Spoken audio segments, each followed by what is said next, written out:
I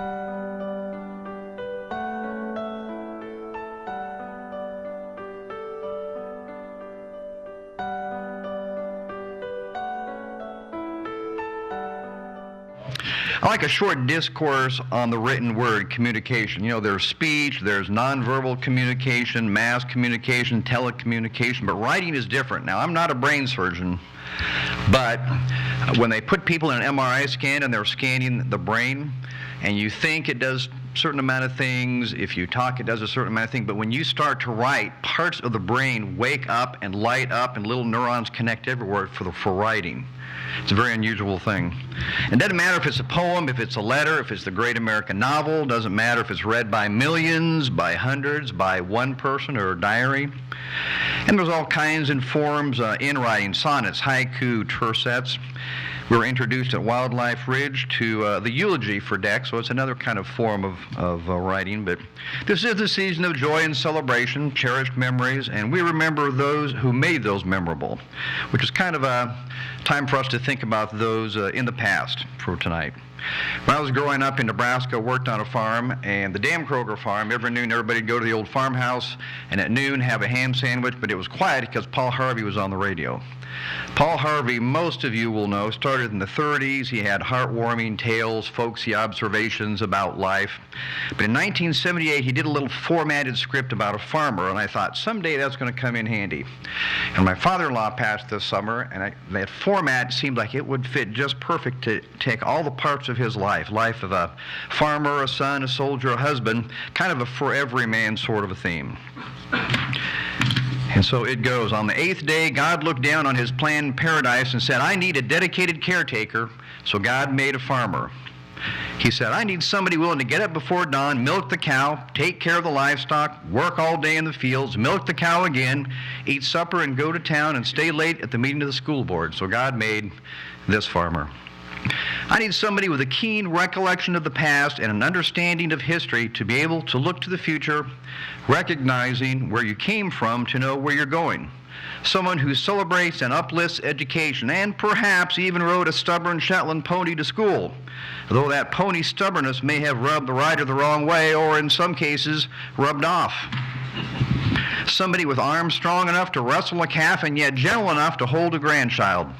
Somebody to call hogs, tame cantankerous machinery, fill out bib overalls with a lean, tall frame, and plan a future of hope as a leader of future farmers of America. So God made this farmer. Somebody that will serve and protect with dedication in the Army of the United States of America in support of the preservation of our republic and the promise of liberty and justice for all. So God made this soldier.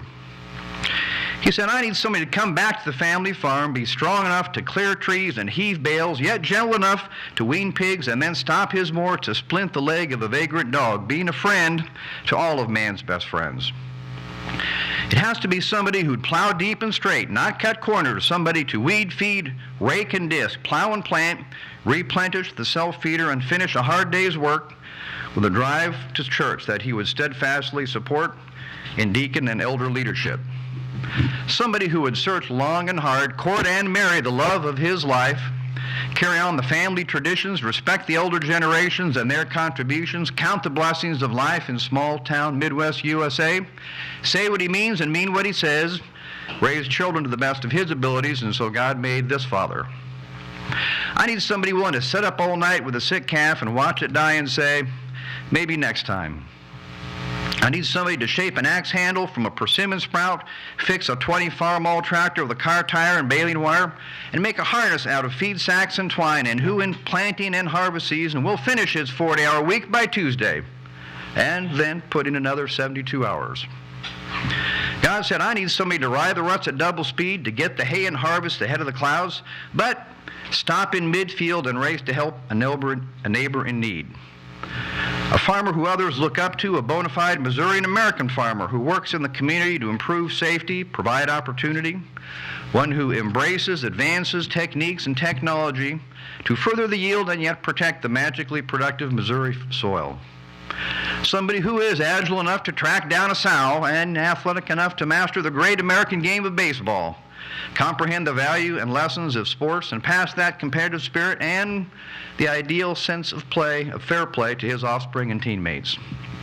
Someone who in his later years would still be the go-to guy for equipment, supplies, fuel, parts, and most importantly, sage advice that only comes with age and experience. Somebody who'd bail a family together with the strong bonds of sharing, who would laugh and then sigh when his son says he wants to spend his life doing what Dad does. So God made Dale Miles. In the realm of life, we all follow our own path, making the most of each day we're given as life and time keep marching on. He exemplified a way to live following his values and principles, and showed us a way to die with courage and dignity. And Godspeed, our collective paths will cross again someday. Fare thee well, good soul, as you wander this night. Be not feared in the darkness, our heart is your light. And as you go, brave man of miles, faith and love by your side, we will dream of your peace in the night.